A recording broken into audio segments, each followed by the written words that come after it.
I'd like to start with a very short vignette. This is Sheikh Abdul Hakim Murad, or Timothy Winter. He's based in Cambridge. In the Black Sea Turkish province of Samsun, Sheikh Abdul Hakim Murad sat cross-legged, presenting in an Ottoman-style lecture hall, a commentary on his contentions. He begins by evoking the image of an airport. If you just traveled here by air, you will know that governments spend millions to create portals for their countries that tell you nothing about these countries. Modernity is so anxious about having a location and having a place that its symbolic structures have to look away from everything and celebrate the nowhere land of late modernity and post-modernity. Our age is categorized by what Zygmunt Bauman calls liquid modernity. There's something about modernity that is so mobile. Everything which constitutes people's fixed coordinates has been liquidized and put in a blender of what is modernity. Every value we adopt is provincial and makeshift. There is no absolutes. And this is just a short vignette to show you the kind of anxiety that neo-traditionalists are reacting to or arguing against. The scope of this book, and indeed this lecture, examines the emergence of neo-traditionalist networks of Euro-American scholars and their students and devotees, known as seekers of sacred knowledge. The sheikhs central to this phenomenon, namely Hamza Yusuf, Abdul Hakim Murad, and Omar Farooq Abdullah, all of whom are white converts to Islam, rose to prominence by inaugurating this religious phenomenon in the tapestry of Islam in the West. To their students, they represent the nexus of pedagogical, intellectual, and spiritual authority. The sheikhs guide the seekers through a paradigmatic critique of modernity that emphasizes the importance of reconnecting with the Islamic tradition. They focus on affirming spirituality, self-purification, religious orthodoxy, and advocating for the notion of a traditional metaphysical worldview and a recognition and deference to spiritual and political authorities. Now, Hamza Yusuf was born Mark Hansen in 1958. He comes from a dual Greek Orthodox and Catholic backgrounds, although his mother was a practicing Buddhist. He was born in an affluent family. His maternal grandfather founded Screenland magazine, an influential entertainment magazine. He later sold it and joined the oil business in Bakersfield, California. He encouraged his grandson, Hamza Mark Hansen, at the time, to join the Greek Orthodox Church. And his father, David Hansen, had earned a liberal arts degree from Columbia University and a master's degree in philosophy. David Hansen then joined his father-in-law's oil business and continued to work in the oil industry until his final days. On the other hand, Yusuf's mother was very involved in the 1960s and 1970s counterculture scene. In fact, he had these two streams within his life, a very sort of traditional Orthodox type of Christian belonging and a sort of metaphysical New Age approach to religiosity. His uncle, I think, founded the first metaphysical bookstore in California. And that can kind of tell you that, how things were in the sort of background he was raised in. Yusuf recalls that she spent her life fighting injustice. She marched alongside Martin Luther King and Cesar Chavez. At 17, he was in a serious car accident, and that prompted his spiritual searching. At 18, he converted to Islam after meeting a couple from Mecca living in Santa Barbara. They had been devotees of an eccentric and exceedingly charismatic Scottish sheikh, known to his followers as Abdul Qadir Sufi or Ian Dallas. And I'll say a little bit more about that in a little bit. Abdul Qadir, born Ian Dallas, was a successful writer and actor and playwright. Dallas had traveled to North Africa in 1967, where he converted to Islam. Due to an upsurge of New Age spirituality in the 60s and 70s, Dallas's devotees at the time primarily consisted of white converts from the hippie movement. In 75, a Sufi moved his devotees to a secluded area near Norwich, where he intended to set up a pure Muslim village in England. As with most communes at the time, the experiment eventually failed. And there were many reasons for that. Some logistical, others were about his leadership style. Abd al-Hakim Murad, born Timothy Winter, had a similar but a kind of also divergent upbringing to Hamza Yusuf. Murad came from a middle-class and highly educated background. His family consisted of Norfolk Congregational ministers. He was from a so-called mainstream Anglican background, yet considered himself a nonconformist Anglican, as he was not convinced of the Trinity. His father, John Winter, was a renowned modernist architect. And I think his brother also is a sports writer. From a young age, Murad seemed alienated from modern life and skeptical about the core principles of his religion. Unlike Hamza Yusuf, however, his aversion to the counterculture scene and its sexual excesses were what led him to Islam. Murad studied at the elite Westminster School before going to the University of Cambridge. When he was at Cambridge, he decided to join the Unitarian Church. In the meantime, he was learning Arabic and was attempting to move to the Gulf amid the oil boom. Murad said that he wasn't looking to convert to Islam or any other religion, yet Islam ticked all of the boxes that his inherited Christianity left vacant. He said, "This was a shocking realization because by temperament, I really didn't want to take any major step or do anything exotic. I considered myself very English." Umar Farooq Abdullah, also from the US, shares some similarities with Yusuf regarding his trajectory and conversion and upbringing. Abdullah was born in 1948, so he's a little bit older than Yusuf and Murad. He was born in Columbus, Nebraska. He has Swiss, German, English, and French Huguenot heritage. He was raised in a pious Protestant household with both the Presbyterian and Lutheran traditions. Like Yusuf, he came from an astute academic background. His parents, Donald Eugene Weinman and Grace Marion Weinman, were both academics. His father was a professor of organic chemistry, and his mother had a master's degree from the University of Georgia. At Cornell, Abdullah, like many in his generation, read the autobiography of Malcolm X, and that inspired his conversion. He also went through a traumatic event in his childhood that prompted his thinking about spirituality. He converted to Islam in 1970.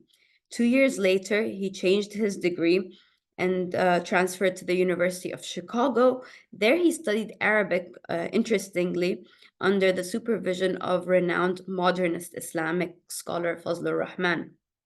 In 1982, he left for Spain. This is where Ian Dallas's community now set up camp and continue to be based there until today. He taught Arabic at Abdul Qadir Sufi's Morabitun community. That's what it's called. The Morabitun community had already been going great upheaval since the commune experiment in Norwich failed. So according to nostalgic accounts of the community failed to be self-sufficient, which resulted in food shortages. So a little bit of background on Ian Dallas. So just to give you a sort of background into the circles that he ran with, he had befriended Eric Clapton, George Harrison, Bob Dylan, amongst others. Like many in his generation, he had set out on a spiritual journey to ascertain spiritual truth. He set up the first Sufi lodge in West London. That's before his Norwich commune experiment, in an apartment building in Bristol Gardens. Many of his devotees moved into that building, signaling the first experiment with communal living. In 75, he then moved them to Norwich, where he attempted to set up the Muslim village in England. And then he tried to set up a particular currency based on the gold standard, because he had a very strong critique of the modern economic system. So this is one of the major failures of the commune, the fact that setting up your own currency is not a sustainable thing, but also trying to be completely cut off from the outside world was not entirely sustainable either. So there were issues with finances, healthcare, food, but also Sufi's increasingly authoritarian hold. Ziauddin Sardar was one of the really only non-white regulars at his zawiya, as in his lodge. And he presents a grimmer image of the morabitun community. He says, and I quote, "The disciples were ordered to purify themselves from the water of the unseen. Their hearts had to be cleansed with the aliments which veiled them from the presence of the knower of the unseen.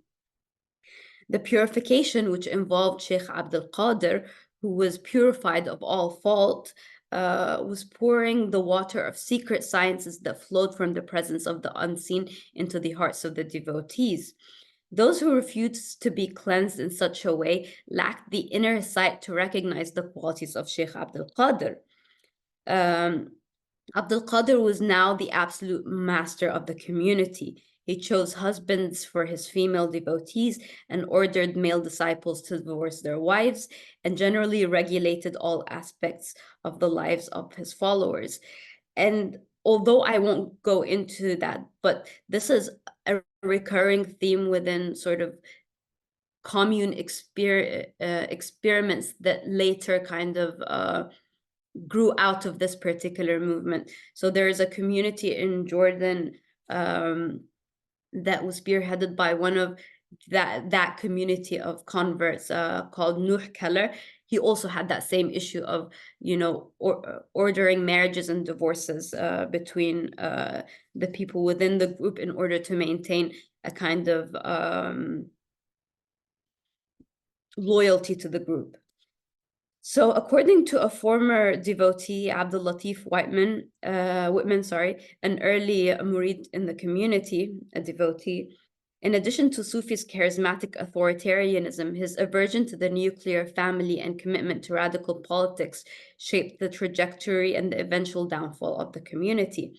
And this is perhaps maybe an indication as to why a lot of the people that have become disenchanted with Abdul Qadir Sufi's community, their politics kind of shifted to a more right-wing and more conservative view, even if it wasn't an immediate shift. But there was a kind of aversion to the impact of that. In his memoir, he laments whether his dream of an experimental Sufi kibbutzim or a Maoist re-engineered society and cultural revolution, we shall never know. But I was very unhappy that he tried to come between some of the followers and their parents, then between the followers and their children, and finally between husbands and wives. He relates an embittered recollections of the charismatic power of a Sufi. A Sufi had ordered his devotees to divorce their wives, including Whitman himself, which Whitman complied. Whitman then said, "This was proof that we had all temporarily lost our minds." Now, Umar Farooq Abdullah became completely disenchanted with the Murabitun. Although he doesn't talk about it directly, he mentions extensively that he was betrayed by a false sheikh that caused his complete disillusionment. When Abdullah first went to Spain, he had left a very successful academic career, but it became increasingly apparent that the insular nature of the group was a problem. Abdullah's intellectual astuteness became a challenge to Abdul Qadir Sufi's monopoly over power. The breaking point for Abdullah was when he challenged a Sufi for stating that there were no Muslims in the Muslim world who truly understood Islam. There is also a kind of racial dimension to this group that I haven't gotten into, but there is some interesting sort of aspects about it. Whitman explains Omar Farooq Abdullah too had to flee the city. In the end, as the politics grew more vicious, he tried to stand up for what had become an oppressive regime amongst the community, but was driven out by in a very unjustly fashion. When Abdullah left Spain for Morocco, a Sufi had sent Hamza Yusuf after him to persuade him to return. However, it was only a matter of time before Yusuf left as well. Although Abdullah never refers to Ian Dallas by name, he often mentions that he was tricked by a false sheikh who betrayed his community's trust. He relates that although it took him time to trust again, he found a sheikh that became his sheikh. And this is his actual recent sheikh, Sheikh Haidara. So, in the late 1980s, they were amongst a group of young seekers of sacred knowledge, not yet sheikhs, who had then returned to the United States and the United Kingdom after spending years studying Islamic sciences in the traditional centers of Islamic learning, such as in Mauritania, as in the case of Hamza Yusuf. Hamza Yusuf lived in Mauritania for some time, but he also lived in Algeria and Morocco and other places in North Africa. Syria. Sheikh Abdul Hakim Murad studied in Al-Azhar, actually in Egypt, for some time. And Dr. Omar Farooq Abdullah lived in Saudi Arabia for a long time as well. So they studied in centers in Syria, Egypt, Yemen, Morocco, and Mauritania. At the time, they comprised mainly, but not exclusively, of young converts whose dedication to rigorous study of faith led them to long and sometimes arduous spiritual journeys. These seasoned seekers, now sheikhs and teachers, were troubled by the seeming religious vacuum and lack of adequate studies of the traditional Islamic sciences in the West. They found a growing salience of Salafism and Islamism that, according to them, had resulted in a spiritual crisis of knowledge. To their new following, these young sheikhs were distinctly Western, but had an awe-inspiring mastery of the Arabic language. They could move freely from complex notions of Western philosophy to medieval Islamic texts.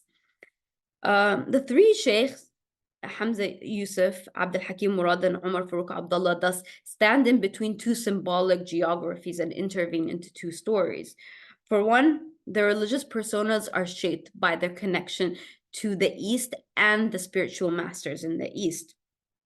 They attain traditional knowledge through the suhbah or the spiritual companionship of traditional scholars in the East.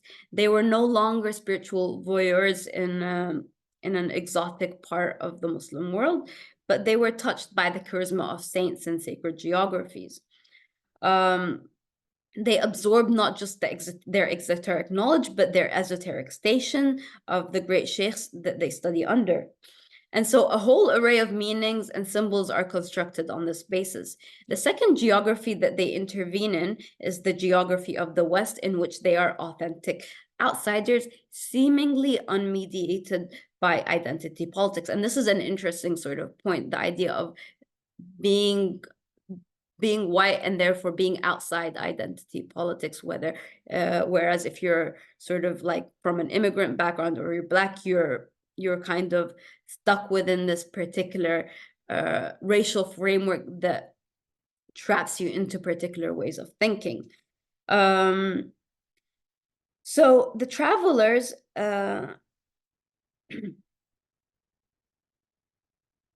so the scholars become this embodiment of the tradition in character and essence and understanding.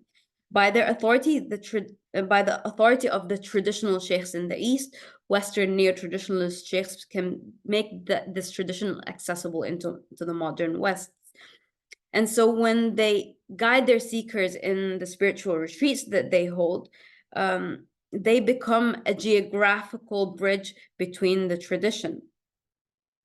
So their students, the seekers, can be connected to the tradition by virtue of studying under these scholars. As one of my interlocutors explained, the revival of the tradition in the West is not abstracted from a traditional continuum. We are not a generation who have found an encoded message that we are trying to decipher and then reconstruct a movement out of it. But due to various socio-political conditions, the heirs of the tradition has been obscured and the proper Islamic tradition has been marginalized. So the continuum hasn't ceased, but it has become inconspicuous. And now you have these satellites in rural areas in Mauritania, Hadramaut, Yemen, or places in Syria, where these traditions are preserved in communities that are now on the fringes, where they had been before in the center. And so in neo-traditionalist narratives, the notion of tradition appears objective rather than constructed or imagined. It indicates a form of authentic, authoritative form of beliefs, practice, and method. It is both temporally, geographically situated. It also exists in people. One can historically situate where Islamic orthodoxy was established and the meanings and values it holds. But as the secular passage of time and modernity decreases, the value of tradition so decreases. It moves from the geographic centers to the periphery. And so it becomes a sort of vindication of the post-colonial Muslim dystopias, where modernity has now held firm and has moved people away from their sort of spiritual anchoring. And so if we can sort of locate the particular point or the particular notion that makes this argument so compelling, and differentiate it from other Muslim trends, is the emphasis on beauty and aesthetics, and harmony. So we can hear the beautiful nasheeds that the sheikhs encourage their seekers to recite, beautiful traditional Islamic architecture, beautiful calligraphy, beauty in the maqamat recitations. The decrepit reality of Muslim post-colonial life just shows an ugly and compressed Islam, right? So Hamza Yusuf conjures this metaphor of a metaphysical lens as an approach by which we can rectify modernity in this world, as opposed to seeing the world through power structures. Before modernity, Muslims recognized a metaphysical arrangement in the world which promoted a sense of harmony, meaning the traditional world had a metaphysical arrangement whereby the spiritual, the social, and the political were all in equilibrium. This was reflected from everything in architecture, clothing, but it also reflected the way people saw society and government, their gender identities and gender roles, and how people saw tribulations. The world was never great and it was never supposed to be great. But Muslims, with their metaphysical worldview, had an understanding what to do when things weren't great. And so there's a notion of theodicy that embeds their critique of modernity. In a sense, the formula is stability, political and hermeneutical stability begets harmony, begets orders, begets structures. And all of this is rooted in the sacred, as opposed to modernity, where revolution or rebellion or critique leads to chaos, leads to a decline in the sacred. This doesn't mean that stable structures are perfect in any way. They are actually likely to be imperfect and corrupt. However, the test of a believer is to know what to do when things are imperfect, and it is to embody the spirit of self-purification as opposed to political action. So in turns, forms of resistance and competitiveness leads to chaos and the anchoring of the spiritual, anarchy, and bloodshed.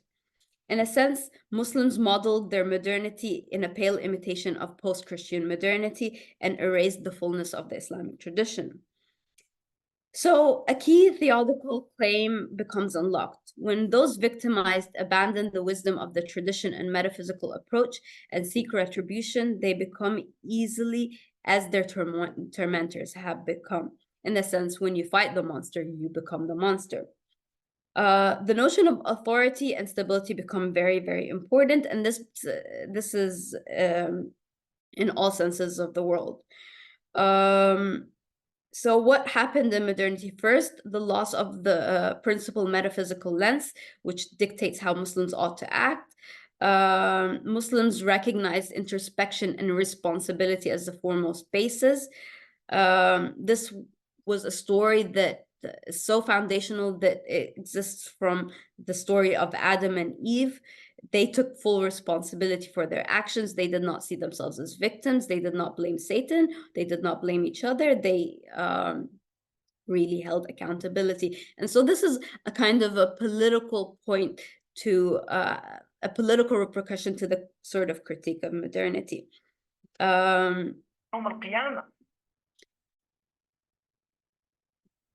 So I'll just start from this slide and then I'll go back.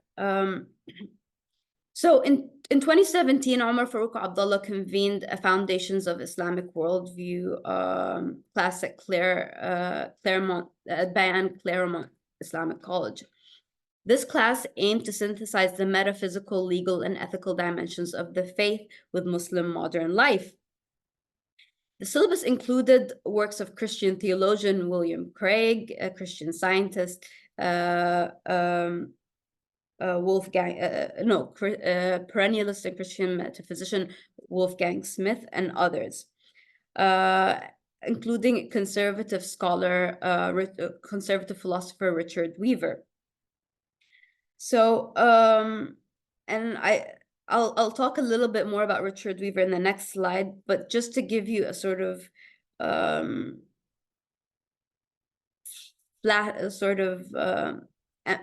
understanding as to what Weaver was arguing.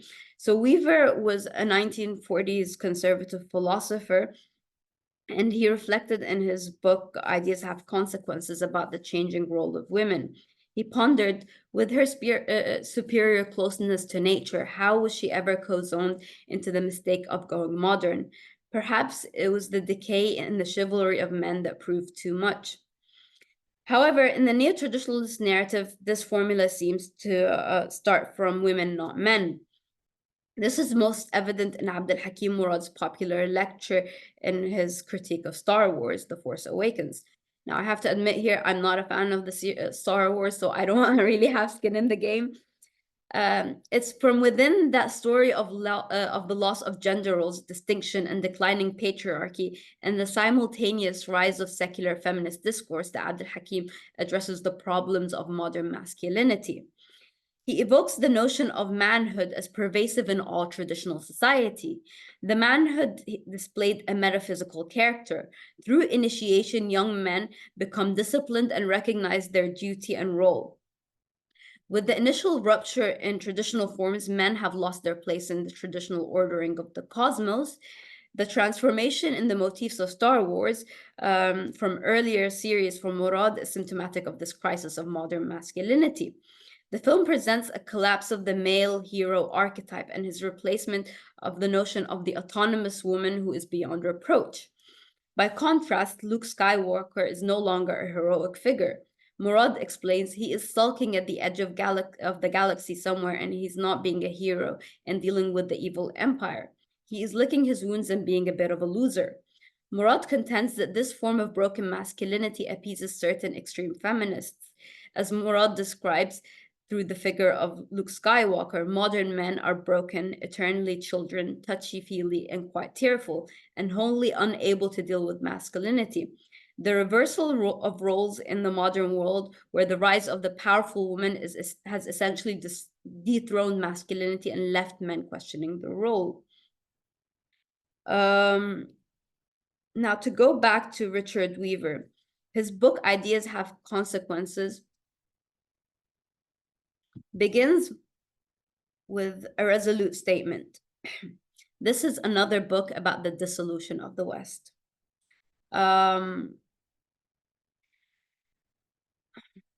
In fact, for neo-traditionalist sheikhs, this is also where the story begins. In his book, Traveling Home, Abd al-Hakim Murad says, this is a quote, understanding the journey that British Muslims have made in the 1950s and the and earlier to the current decade cannot be properly attempted unless we recall that British religiosity and the value system it supported have almost changed beyond recognition. At the beginning of this period, Muslims found themselves in a largely church-going society ruled by Mrs. Miniver, where queers were in the closet and nice girls said no. Murad's depiction of an idyllic church-going society in the 1950s, Britain affirms not only the orthodox practice of conservative believers, but also the cosmic links it produced with wider morality. This morality restrained and restricted society. Furthermore, it created social mores around traditional structures of a family and sexual politics. As a result, Murad depicts this form of harmony and symmetry between Christian Britain and the value of Muslim immigrants. He presents this dilemma in a parable he writes about a Syrian refugee, which he names Ishmael. Of course, we can already understand the significance of this name. An anglicized version of Ismail in reference to the race of Ishmael, i.e., genealogically linked to the Prophet Muhammad, as opposed to Isaac, which is who's linked more to Jesus and Moses.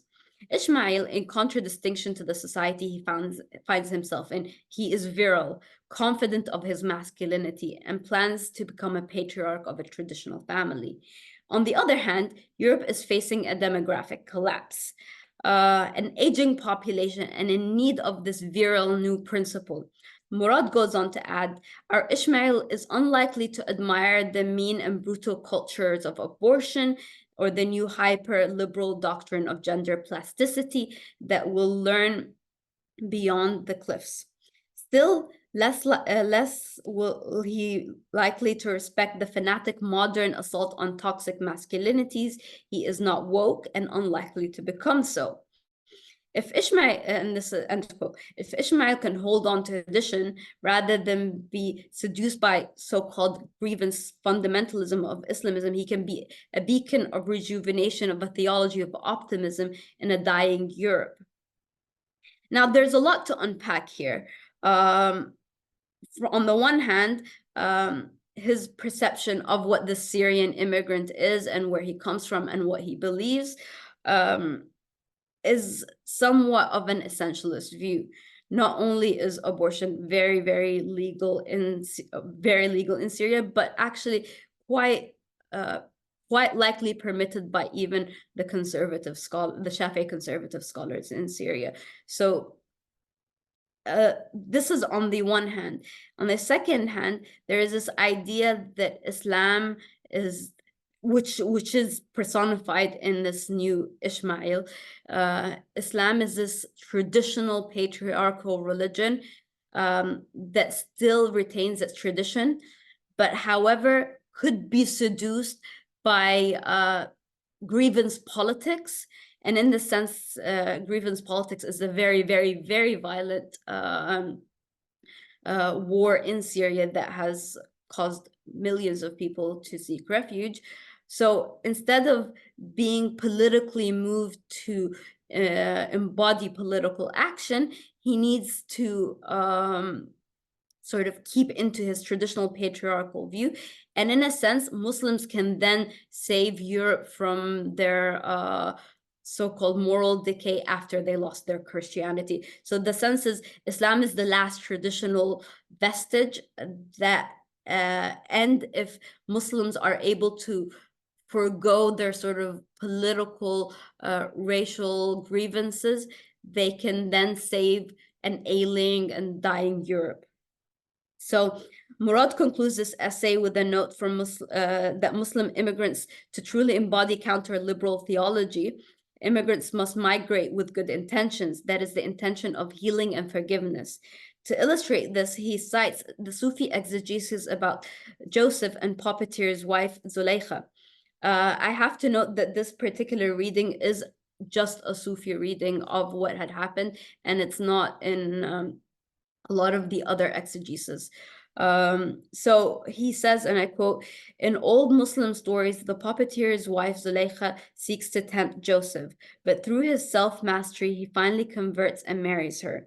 and their fruitful union revives all of Egypt. And this he is only able to achieve by finding strength to forgive her sexual harassment and continuing to value the wounded humanity that lay beneath. Hating the seducer, whether it is an alien world or the world in its worldliness, is a frequent theme of modern Islamism and is foreign to Ishmael's best inheritance. Now, the story about Joseph ending up with Zuleika is not something that, it's something that's very disputed in the tradition. I have a couple more slides, but I'll end with this slide just so we can have time. So let's turn back to Weaver. Sorry, Walaa, you're fine for time. You can take another 5 or 6 minutes if you want. Okay, awesome. So let's turn back to Weaver. Weaver presents a moral traditional critique of modernity. Modern man has lost the knowledge of his forefathers. The triumph of relativism over a world based on metaphysical universals is the root cause of this degradation. The epistemic anarchy predicated on eradicating what he calls the metaphysical dream. The metaphysical dream in the past was organized and ordered around universal conceptions of truth.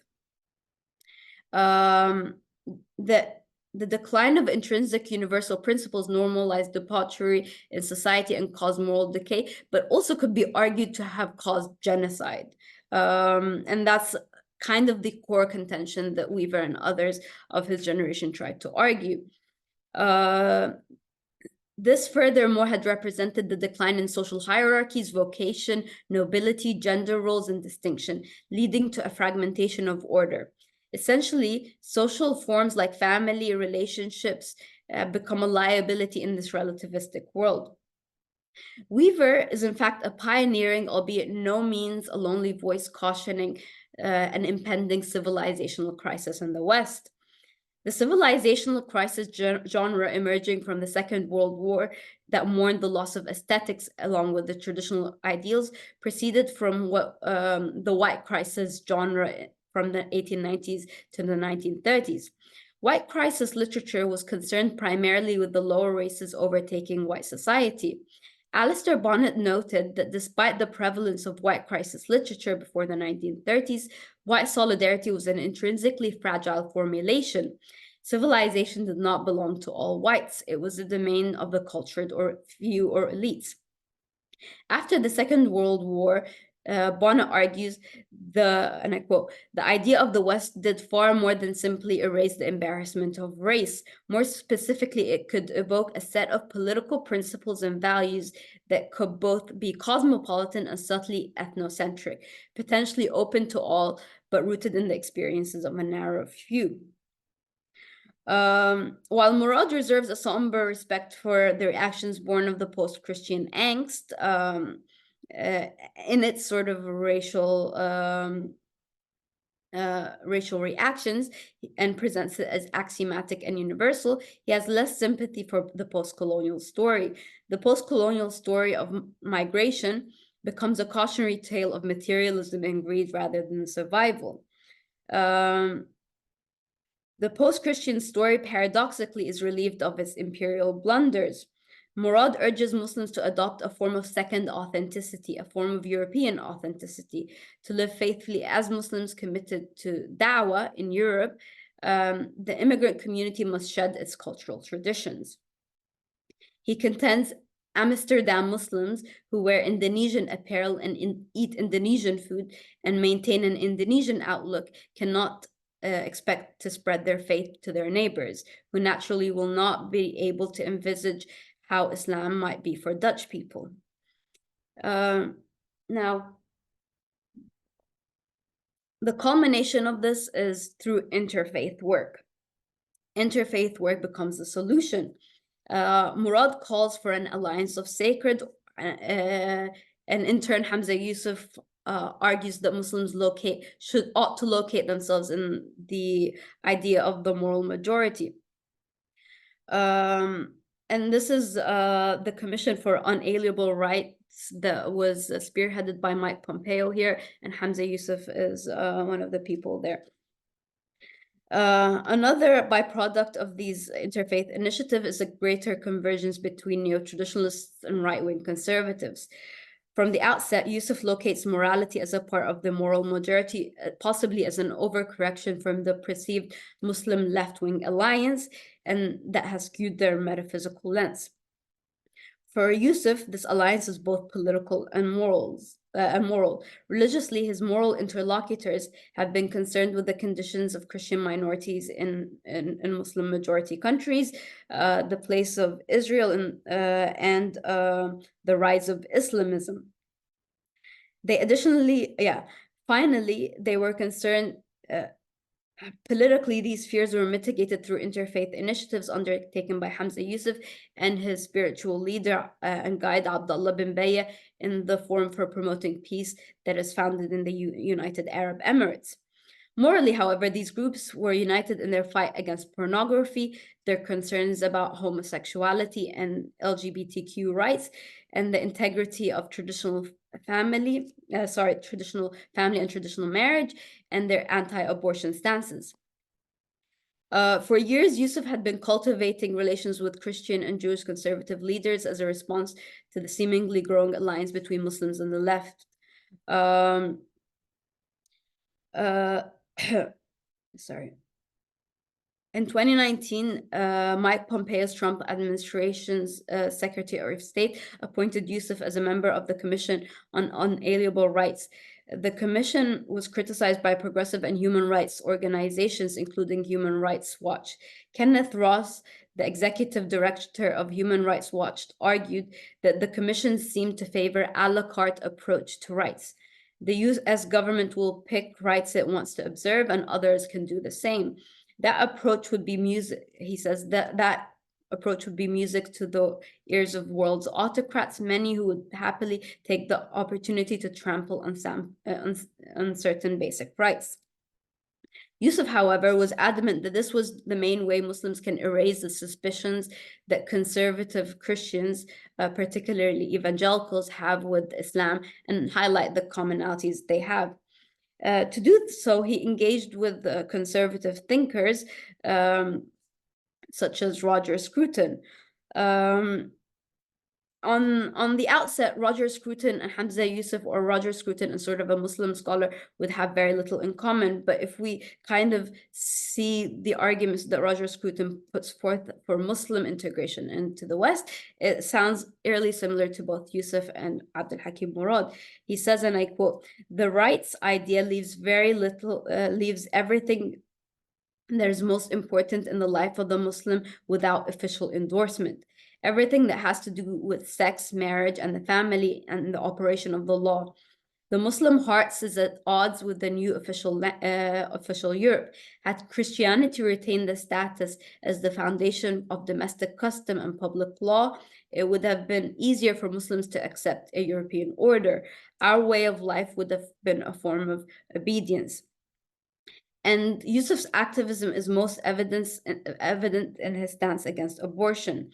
In October 2020, he gave a lecture in a Yale-based pro-life group, which was based on an article he had written 2 years prior. When does a human fetus become human? He argued against the allowances that Muslim scholars have made regarding to terminating pregnancies, and stated that they were marginal positions, which is not true. He noted that their understanding of installment had come from an erroneous science, and made clear that the Islamic prohibition against infanticide, a term that he used interchangeably with abortion. He went on to take the extreme position that of prohibiting in vitro fertilization, as a woman is not permitted to expose her nakedness to a physician unless it is an absolute necessity or a dire need. Finally, I think this is just the last note that I want to take. After 9/11, Muslim convert leaders were seen as the face of the new civil Islam. They were going to integrate Muslims into a liberal ideal and take them away from a politically contentious worldview that had animosity against the West. But it was depicted in the media and through interviews that these were the generation of progressive Muslims. As one U.S. based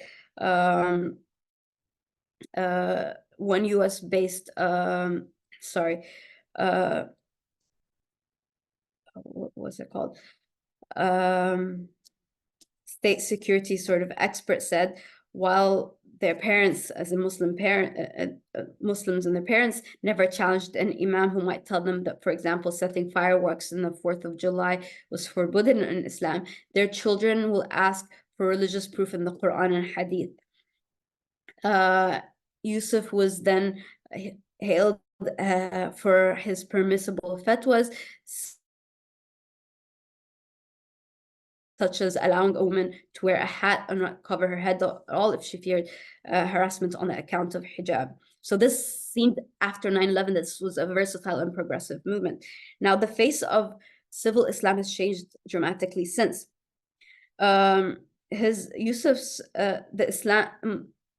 Yusuf's squarely conservative views on gender and sexuality are a far cry from experts' early depiction of Yusuf as a young California reformer fighting conservative immigrant mentality of the old country.